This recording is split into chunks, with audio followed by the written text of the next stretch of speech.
Bon, aujourd'hui, je vais attaquer donc l'électricité et les branchements donc, de tous ces câbles que j'ai stockés pour l'instant au plafond, qui passeront dans la gaine GTL pour les brancher donc, sur le tableau électrique. C'est un tableau donc avec deux lignes. Je vais privilégier la deuxième ligne pour tout ce qui est cuisine, tout simplement parce que, comme l'indique la norme, il y a deux types d'interrupteurs différentiels. Donc le premier double bloc là, c'est l'interrupteur différentiel. Ensuite, c'est que des disjoncteurs magnétothermiques. Il y a un interrupteur différentiel donc de type AC, donc ça c'est pour on peut dire toute l'installation de la maison. Le type A par contre est obligatoire pour la machine à laver la vaisselle, le linge pardon, machine à laver le linge, et pour la plaque de cuisson. Donc obligatoirement je suis obligé d'avoir ça. Donc vu que y a la machine, la plaque de cuisson, je pense que toute cette ligne là concernera la cuisine. Donc un 32 ampères pour les plaques de cuisson et ensuite que des 20 ampères pour tout ce qui est frigo, les deux machines, le four, les prises qui seront au-dessus de la cuisine, enfin au-dessus du plan de travail. Ensuite j'ai prévu un de 2 ampères pour la hotte. Il faudra que je vérifie si c'est pas un 10 ampères qu'il faudra. Ensuite pour la ligne du dessus, donc j'aurai des disjoncteurs pour les prises, pour les radiateurs, pour encore un autre circuit de prise. Ensuite, j'ai deux disjoncteurs pour les lumières. Et enfin, le dernier bloc, c'est pour tout ce qui concerne le chauffe-eau. Donc ça, c'est contacteur jour-nuit avec le disjoncteur qui protège le chauffe-eau. Et ça, c'est le disjoncteur qui protège le contacteur. Voilà. Donc à vérifier ensuite s'il manque quelque chose ou non. Donc pour l'instant, je vais d'abord faire tous les branchements, vérifier si j'ai pas oublié de disjoncteur ou quoi. Mais voilà, normalement, il y a à peu près tout ce qu'il faut. Et s'il m'en manque, de toute manière, j'ai encore de la place. Il faut savoir qu'après un interrupteur différentiel, on ne peut pas mettre les 12 modules comme l'espace qui est prévu. Il me semble que c'est limité à 8, donc il y a quand même quelques règles à respecter là-dessus. Voilà, donc c'est parti.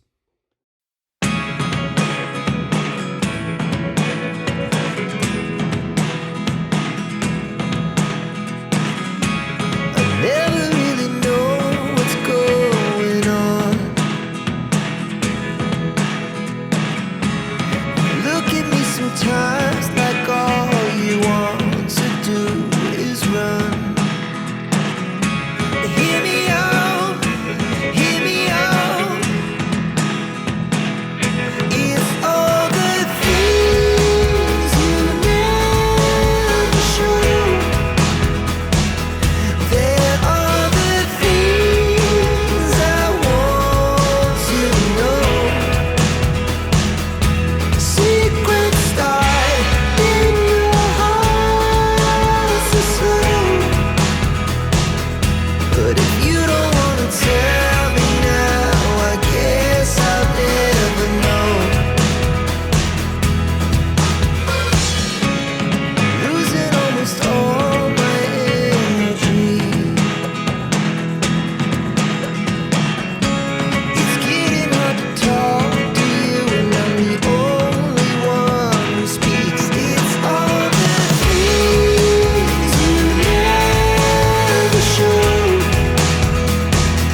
I've seen a lot of change, been through a lot of pain. Some things are not the same as they were a year ago, but all will be okay.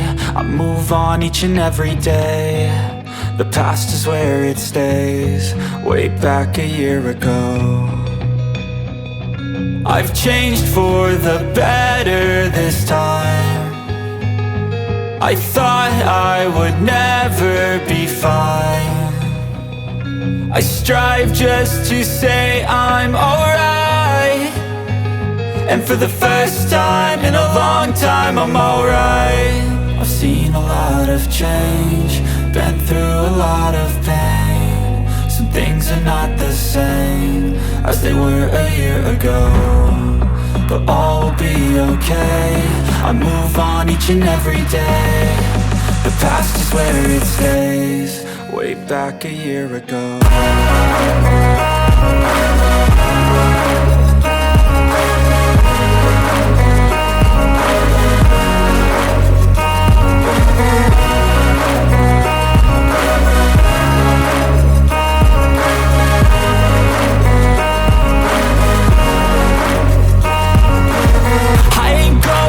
I'm not falling, I'll push all my chips and call all in. I'll bet on myself, you keep stalling. I hear destiny and it's calling. I'll keep my head up high through the downs and lows, and where I'll go in life, still nobody knows. But I'ma choose what's right and take what comes and goes, and ain't no one in life holding me back no more.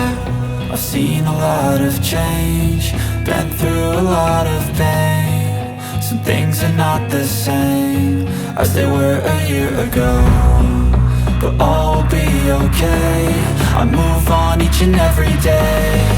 The past is where it stays, way back a year ago.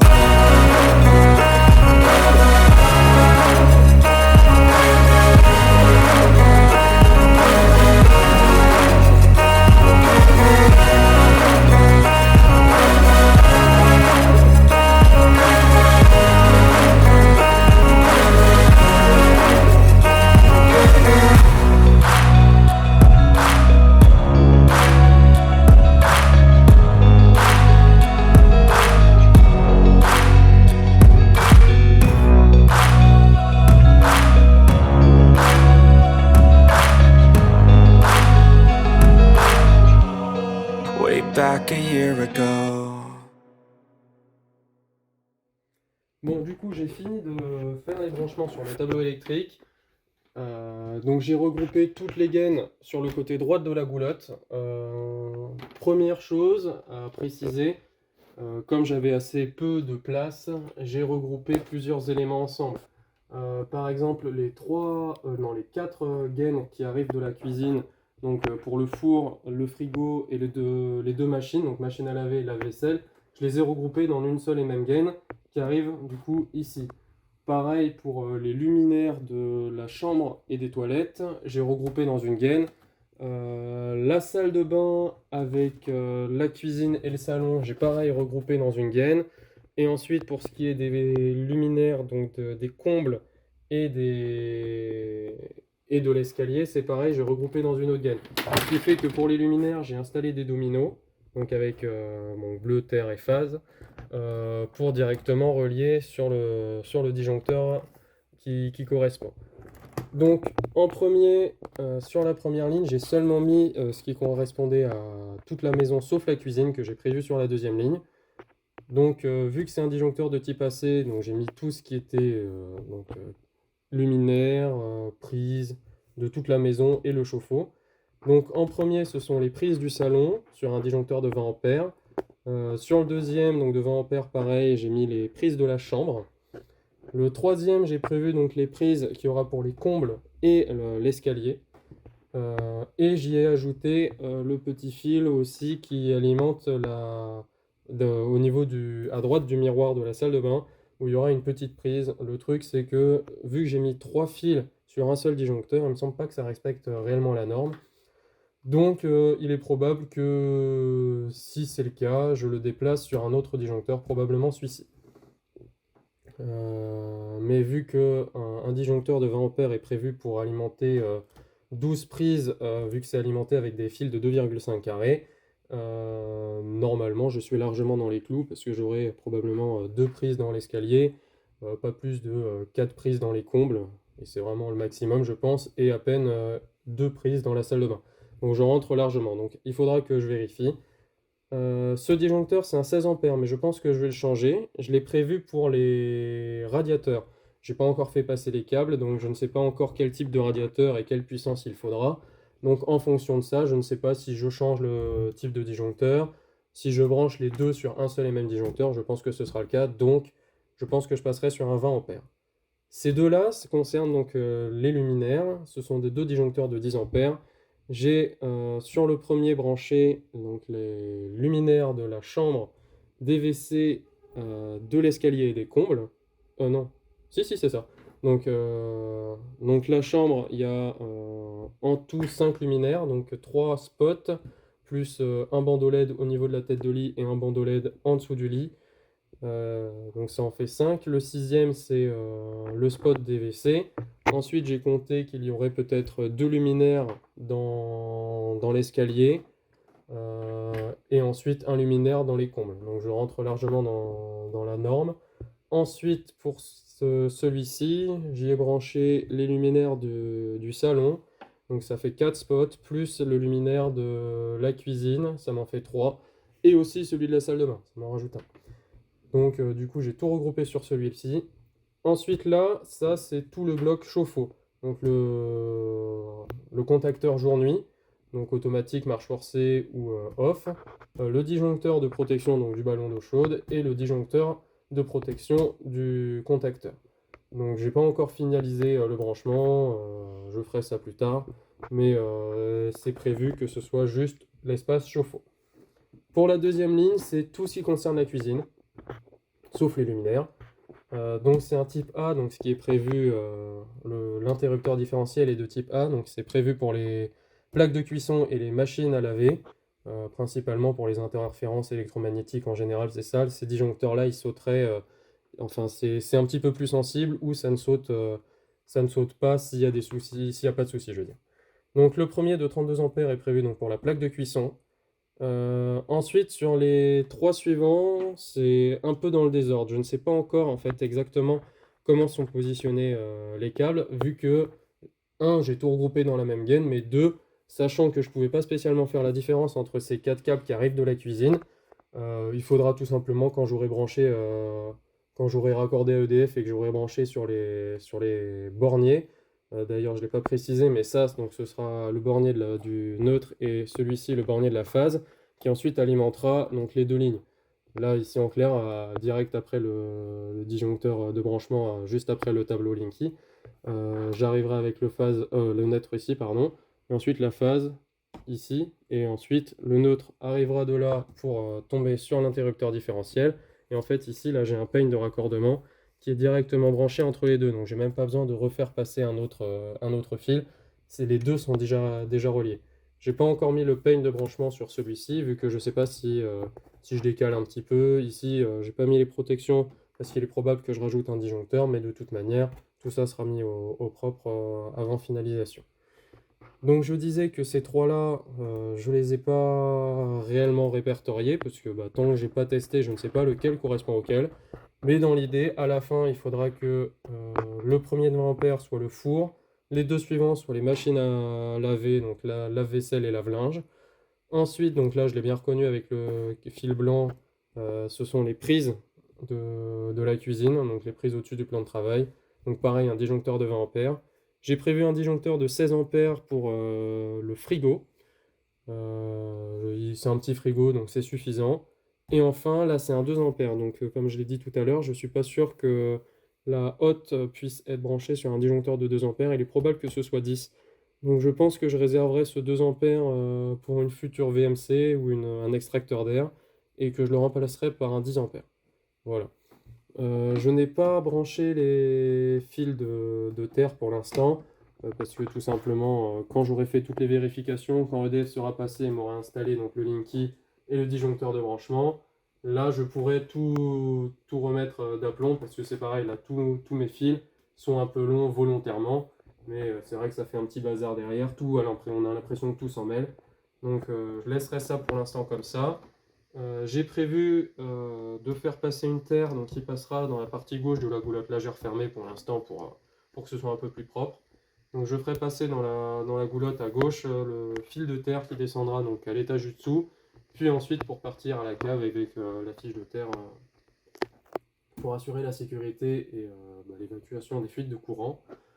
Je voulais rajouter que donc pour l'instant je ne vais pas encore fermer le dessus parce que il faut que EDF me déplace le tableau électrique, l'arrivée tout simplement et enfin pas le tableau électrique pardon, le Linky et le disjoncteur de branchement. J'ai aussi un câble qui alimente l'autre maison, celui-ci là, c'est la gaine qui en fait traverse là pour l'instant mon faux plafond, qui alimente en fait l'autre maison. Donc j'ai pas encore branché là-dessus. Peut-être que si je m'attaque à faire le faux plafond, ou si je fais déplacer EDF, ou si j'ai à intervenir d'une certaine manière, peut-être que je le déplacerai là-dessus, mais ça veut dire qu'il faut que j'alimente le tableau. Mais le truc, c'est que vu que c'est quand même une installation, ça, des années 40, peut-être 45, ce sont des câbles en fait qui passent à l'intérieur et qui remontent au-dessus, qui sont en fait qui sont en aluminium, c'est même pas du cuivre, et ils ne sont pas enrobés, on va dire, de plastique, c'est tissé. Donc c'est absolument plus aux normes et j'ai pas trop envie d'y toucher en continu. J'ai fait l'installation une fois pour alimenter l'autre maison, mais j'évite le plus possible d'y intervenir. Et quand EDF passera, de toute façon il suffit que je coupe le courant et ça me coupe tout le reste. Donc je pourrais travailler en sécurité. Mais le problème c'est que je peux même pas déplacer en fait ce câble, je peux pas le changer parce que le dessous du disjoncteur de branchement, donc le disjoncteur général en fait, il est blindé ici. Mais même si je j'ai pas accès en fait j'ai pas accès au branchement de sortie, vu que ça ressort en fait par derrière dans le bois et je peux pas accéder non plus parce que c'est blindé encore plus. Donc là, le seul moyen c'est d'utiliser le vieux câble qui a oh là, 80 ans. Je m'étais même pas rendu compte que c'était si vieux. Donc j'ai laissé cet espace sur la gauche de libre de la goulotte donc de la gaine GTL pour qu'EDF puisse faire passer les câbles de puissance. Il faut séparer les hautes puissances et les moyennes puissances, on va dire. Donc l'arrivée d'EDF doit être séparée de l'installation électrique de toute la maison. Donc c'est pour ça que j'ai laissé cet espace libre. Normalement, il faut laisser aussi un espace entre les câbles de puissance et les câbles de basse puissance, donc les câbles informatiques principalement, pour éviter les interférences. Le truc, c'est que du coup, la gaine que j'ai fait venir donc avec le RJ45 de la chambre, je l'ai mis le plus à droite possible, le plus éloigné donc, de toutes les gaines pour pouvoir laisser un petit espace et qu'il y ait le moins d'interférences possible. D'ailleurs, j'ai torsadé la majorité des câbles que j'ai rebranchés pour éviter les interférences avec le RJ45. Mais comme je l'avais dit il y a quelques temps, c'est un RJ, j'ai oublié de quelle catégorie il est, mais c'est là-haut, c'est même pas catégorie 5, même pas catégorie 6, c'est un truc à part où le câble est doublement blindé en fait. Il y a une sorte de tissu d'aluminium qui entoure les 4 paires et chaque paire est elle-même aussi blindée. Donc normalement il n'y a aucune interférence qui devrait gêner pour ensuite brancher le tableau de communication en dessous du tableau électrique.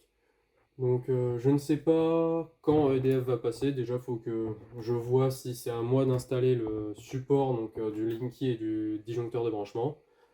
Ensuite, il faudra que EDF passe pour les installer. Comme ça, je pourrais tout simplement faire sauter cette vieille installation, isolée, plaquée, et en fait pouvoir continuer. Le seul truc donc, qui me reste en électricité réelle à faire, c'est de faire passer les câbles donc, des radiateurs, je ne sais pas quelle puissance donc. Mais deuxième chose peut-être qu'il faudra que je passe, ce sera si je fais une VMC. Donc c'est prévoir l'alimentation.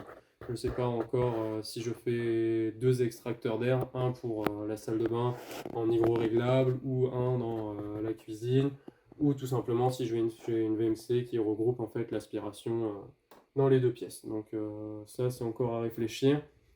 Sinon donc la prochaine étape, outre d'attendre que EDF puisse faire ça, peut-être que ce sera de finir l'isolation au niveau de l'arrière de la cuisinière. Peut-être que ce sera commencer à plaquer le plafond à certains endroits, peut-être la chambre et l'espace cuisine et salle de bain. vu qu'a priori j'ai pas besoin de passer d'autres câbles à part l'alimentation des radiateurs, donc je peux isoler le plafond et faire le faux plafond. Je ne sais pas encore dans quel ordre je vais organiser ça, mais pour l'instant je vais m'arrêter aujourd'hui. Je vais pas spécialement tard, mais vu que j'ai fini ça, c'est bon. Donc la suite au prochain épisode.